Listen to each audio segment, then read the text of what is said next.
কখনো ভেবে দেখেছো ক্লাসের কোনো এক পেছনের বেঞ্চের ছেলে বা অফিসে চুপচাপ থাকা কলিগ যারা হয়তো খুব বেশি কথা বলে না, কিন্তু তারা যখন কথা বলে কেন সবাই পিন ড্রপ সাইলেন্সের সাথে তাদের কথা শোনে?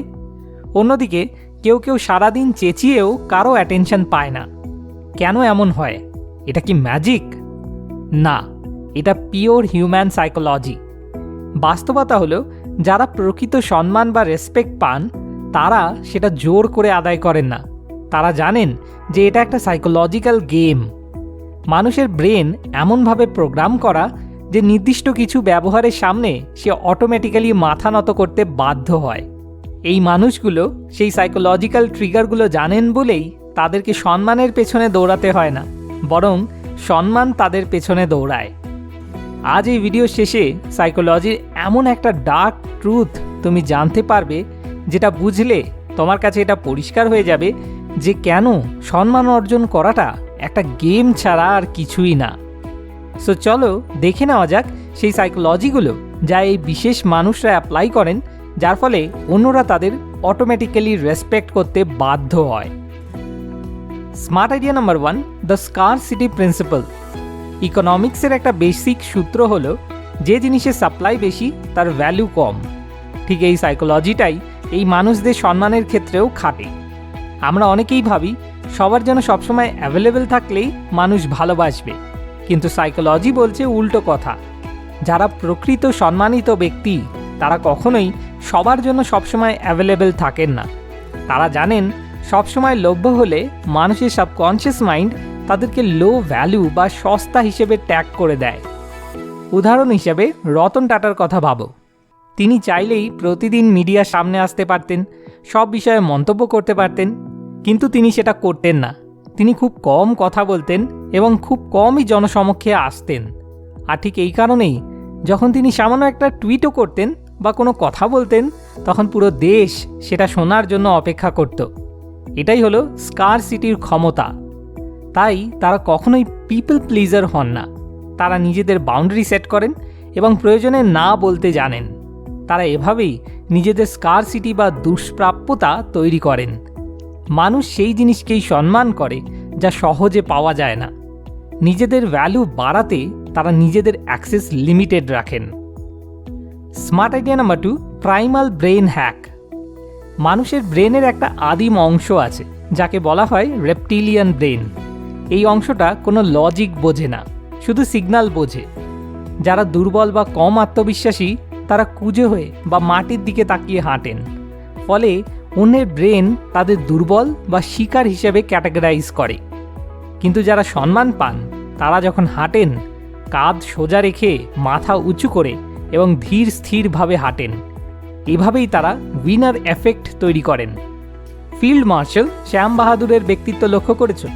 তার হাঁটা চলা এবং দাঁড়ানোর ভঙ্গিতে এমন একটা গাম্ভীর্য ছিল যে সামনে যেই থাকুক না কেন, সেটা প্রধানমন্ত্রীই হোক বা কোনো সাধারণ সৈনিক, সবাই তাকে সম্ভ্রম করতে বাধ্য হতো। তার এই কনফিডেন্ট বডি ল্যাঙ্গুয়েজই তাকে অন্যদের থেকে আলাদা করেছিল। সাইকোলজিক্যালি ডমিনেন্ট হওয়ার জন্য তারা এই হ্যাকগুলো ব্যবহার করেন। নাম্বার 1, স্পেস অকুপাই করেন। তারা নিজেকে গুটিয়ে রাখেন না, রিল্যাক্স হয়ে জায়গা নিয়ে বসেন। এটা তাদের কনফিডেন্সের sign. Number 2, slow motion. Nervous মানুষ দ্রুত নড়াচড়া করে, কিন্তু যারা পাওয়ারফুল তাদের নড়াচড়া হয় ধীর এবং নিয়ন্ত্রিত। তারা কথা বলার গতি কমিয়ে দেন। তারা এটা প্রমাণ করেন যে টাইম তাদের কন্ট্রোল করে না, বরং টাইম তাদের কন্ট্রোলে থাকে। Smart idea number 3, silence. কেন ক্লাসের সবচেয়ে বাচাল ছেলেটাকে কেউ লিডার মানে না, কিন্তু গম্ভীর ছেলেটাকে সবাই সমীহ করে? কারণ মিস্ট্রি। মানুষের সাইকোলজি হলো, সে যেটা বুঝতে পারে না সেটাকে ভয় পায় বা সম্মান করে। যারা বেশি কথা বলে তারা প্রেডিক্টেবল বা অনুমানযোগ্য হয়ে যায়, কিন্তু যারা প্রকৃত সম্মান পান তারা চুপ থাকেন এবং একটা শূন্য স্থান তৈরি করেন।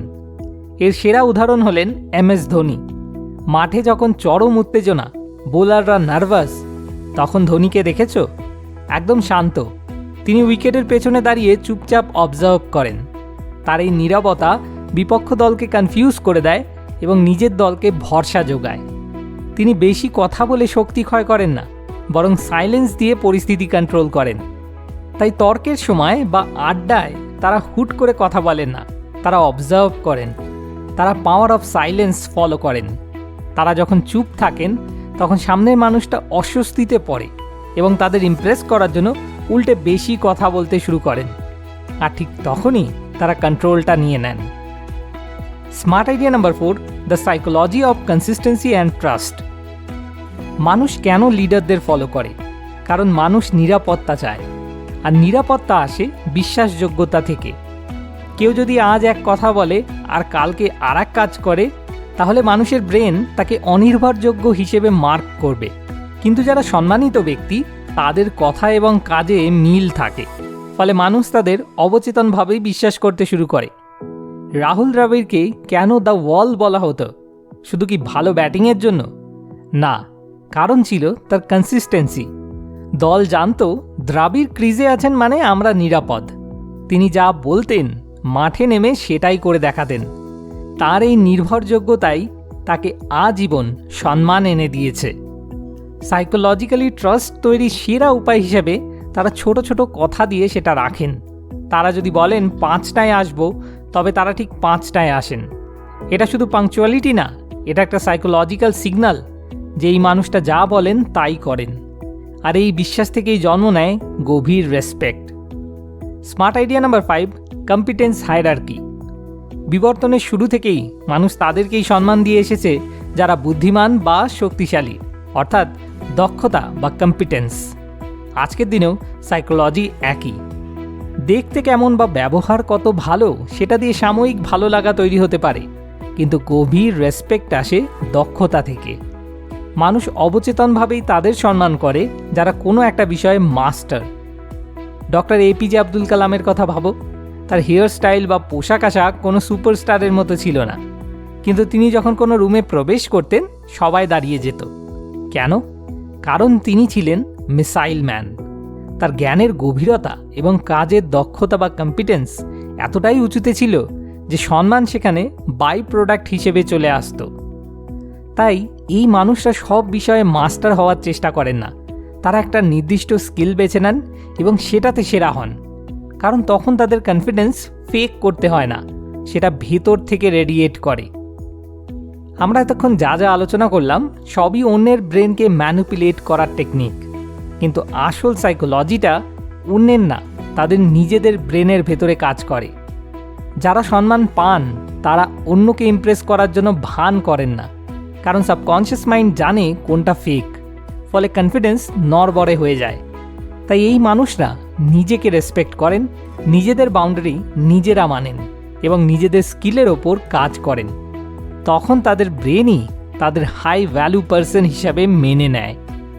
আর সাইকোলজির গোল্ডেন রুল হলো, কেউ নিজেকে ঠিক যতটা রেসপেক্ট করবে দুনিয়া তাকে ঠিক ততটাই রেসপেক্ট ফিরিয়ে দেবে। এটা কোনো ম্যাজিক না, এটা মিরর এফেক্ট। তাই মনে রেখো, অন্যের ভ্যালিডেশনের আশা করার আগে নিজের কাছে নিজের স্ট্যান্ডার্ড তৈরি করাই হলো সম্মান পাওয়ার মূল চাবিকাঠি। যদি এই সাইকোলজিক্যাল ব্রেকডাউনটা তোমার মাইন্ডসেট একটুও নড়িয়ে দিয়ে থাকে, তবে এটা তোমার সেই বন্ধুর সাথে শেয়ার করো যে সবসময় সম্মান পাওয়ার পিছনে ছুটে বেড়ায়। এই ভিডিওটা তার লাইফ চেঞ্জিং হতে পারে। নমস্কার।